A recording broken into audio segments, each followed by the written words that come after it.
Hanya oban शादी पहुंच चुका हूँ।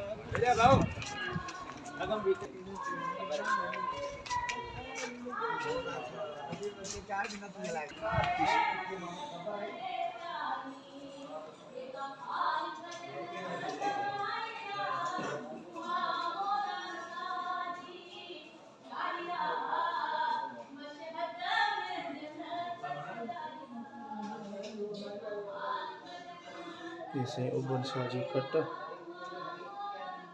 लिखाना सही उबन साजी खट्टा ये बेहाना ऐसे उबन साजी खट्टा समझो को ये उबन साजी कमरों ये लिखे क्या सही उबन साजी खट्टा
विशाल का